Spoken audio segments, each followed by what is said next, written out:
सभी श्रद्धालु भक्त जनों को मेरा सादर प्रणाम है। गुरु बृहस्पति देव एक ऐसा देव है जो सभी भक्तों को दुख सुनते हैं और दूर भी करते हैं।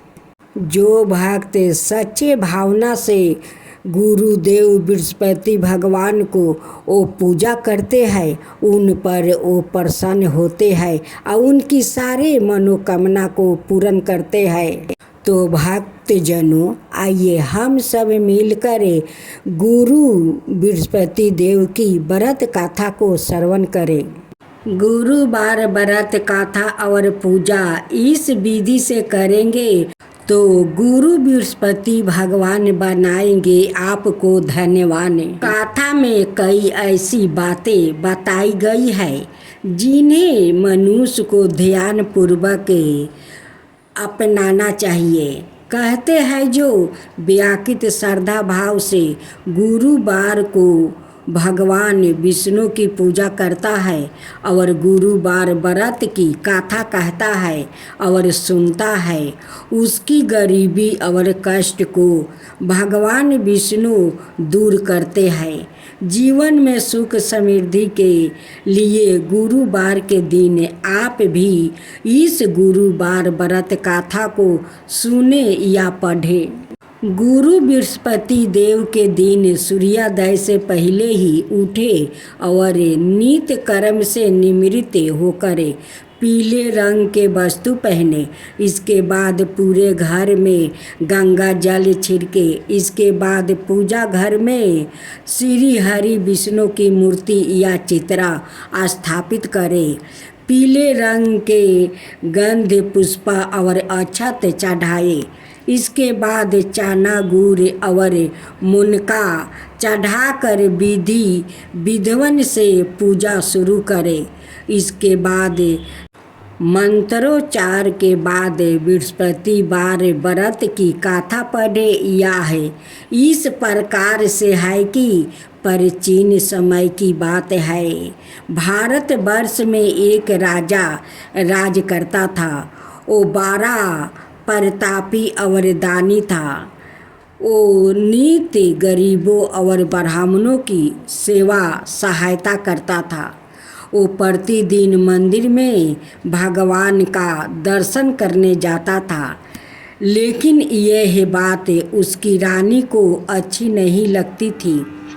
वो ना ही पूजा करती थी और ना ही दान करने में उसका मन लगता था।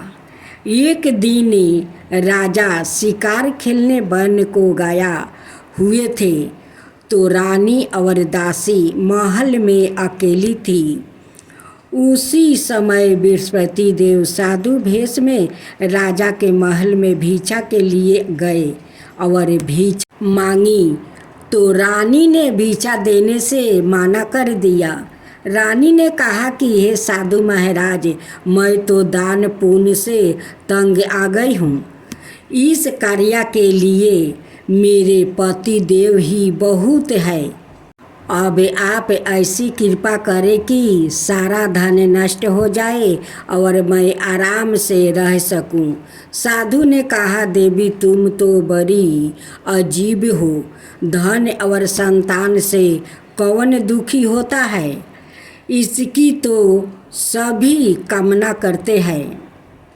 पापी भी पुत्र और धन की इच्छा करते हैं। अगर तुम्हारे पास अधिक धन है तो भूखे मनुष्य को भोजन करवाओ, पियाऊ लगवाओ, ब्राह्मणों को दान दो, कुआं, तालाब, बावड़ी, बाग बगीचे आदि का निर्माण कराओ, मंदिर, पाठशाला, धर्मशाला बनवा कर दान दो, निर्धनों की कुंवारी कन्याओं का विवाह करवाओ, साथ ही यज्ञ आदि कर्म करो, अपने धन को शुभ कार्य में खर्च करो।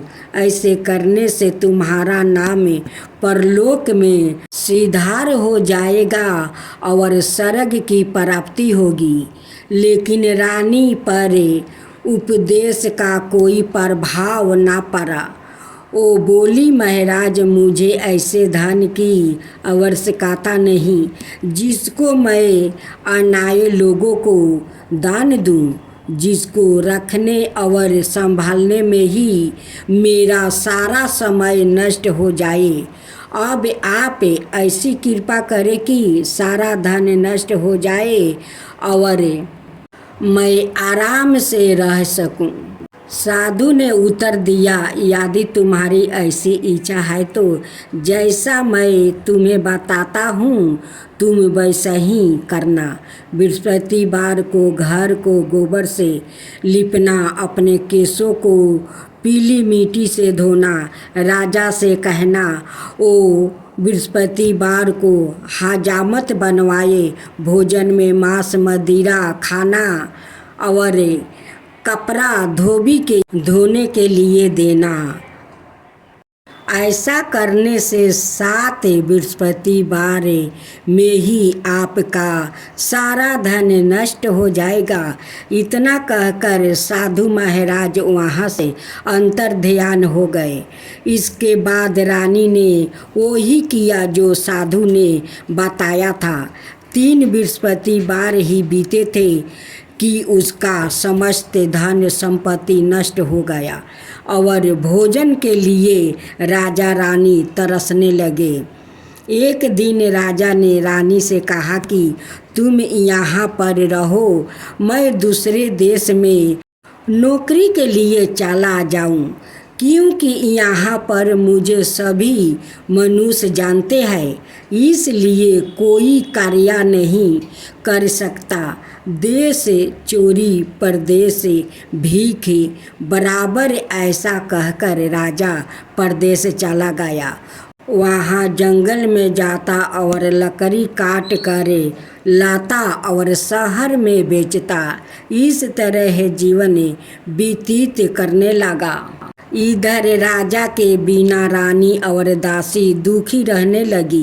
किसी दिन भोजन मिलता और किसी दिन जल पीकर ही रह जाती। एक समय जब रानी और दासियों को 7 दिन बिना भोजन के रहना पड़ा तो रानी ने अपनी दासी से कहा, हे दासी, पास ही के नगर में मेरी बहन रहती है, वो बड़ी धनवान है। तू उसके पास जाओ और 5 सेर अनाज मांग कर लाओ, ताकि कुछ समय के लिए थोड़ा बहुत गुजारा बरस हो जाए। दासी रानी की बहन के पास गई। उस दिन बृहस्पतिवार था। रानी का बहन उस समय बृहस्पतिवार की कथा सुन रही थी। दासी ने रानी की बहन को अपनी रानी का संदेश दिया, लेकिन रानी की बहन ने कोई उत्तर नहीं दिया। जब दासी को रानी की बहन से कोई उत्तर नहीं मिला तो वो बहुत दुखी हो गई। उसे क्रोध भी आया। दासी ने वापस आकर रानी को सारी बात बता दी। सुनकर रानी ने कहा कि हे दासी, इसमें उसका कोई दोष नहीं। जब बुरे दिन आते हैं तब कोई सहारा नहीं। अच्छे बुरे काम पाता विपत्ति में लगता है। जो ईश्वर की इच्छा होगी वो ही होगा। यह सब हमारे भाग्य का दोष है। यह सब कहकर रानी ने अपने भाग्य को कोस रही थी। उधर रानी की बहन ने सोचा कि मेरी बहन की दासी आई थी, लेकिन मैं उससे नहीं बोली। इससे वो बहुत दुखी हो गई होगी कि सुन कर और पूजन समाप्त कर वो अपनी बहन के घर गई और कहने लगी, हे बहन, बृहस्पतिवार का व्रत कर रही थी, तुम्हारी दासी गई, लेकिन जब तक कथा होती है तब तक ना उठते हैं और ना बोलते हैं, इसलिए मैं नहीं बोली। कहो दासी क्यों गई थी? रानी बोली, बहन, हमारे घर अनाज नहीं था, ऐसा कहते कहते रानी की आंख भर आई। उसने दासियों समेत 7 दिन तक भूखे रहने की बात भी अपनी बहन को बता दी। इसलिए मैंने दासी को तुम्हारे पास 5 सेर बेजर लेने के लिए भेजा था। रानी की बहन बोली, बहन देखो, बृहस्पति देव सबकी मनोकामना पूर्ण करते हैं। देखो, शायद तुम्हारे घर में अनाज रखा हो। पहले तो रानी को विश्वास नहीं हुआ, परंतु बहन के आग्रह करने पर उसने दासी को अंदर भेजा। दासी घर के अंदर गई तो वहाँ पर उसे एक घारा बेजर से भारा मिल गया। उसे बड़ी हैरानी हुई। उसने बाहर आकर रानी को बताया।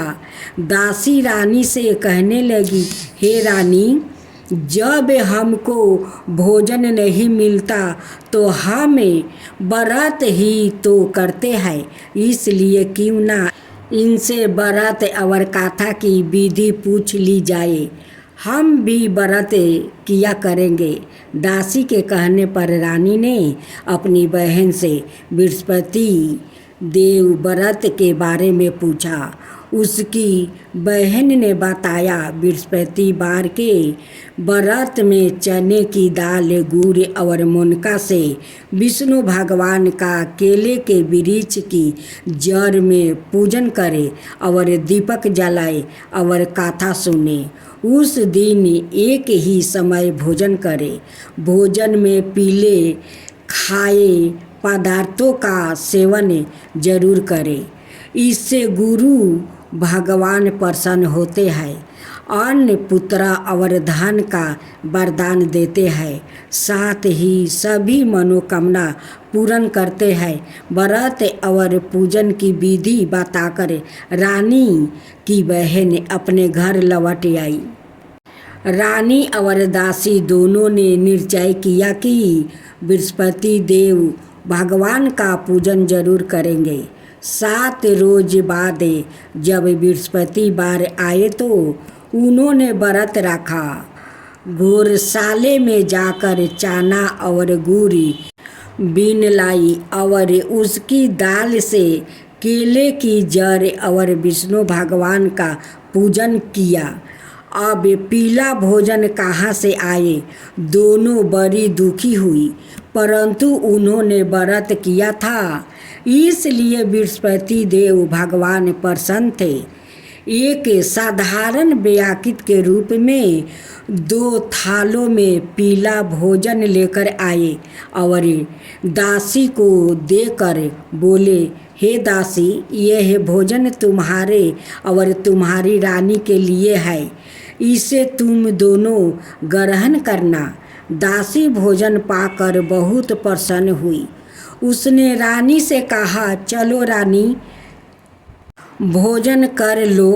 परंतु रानी को भोजन आने के बारे में कुछ भी नहीं पता था, इसलिए उसने कहा कि जा तू ही भोजन कर ले, क्योंकि तू व्यर्थ में हमारी हंसी उड़ाती है।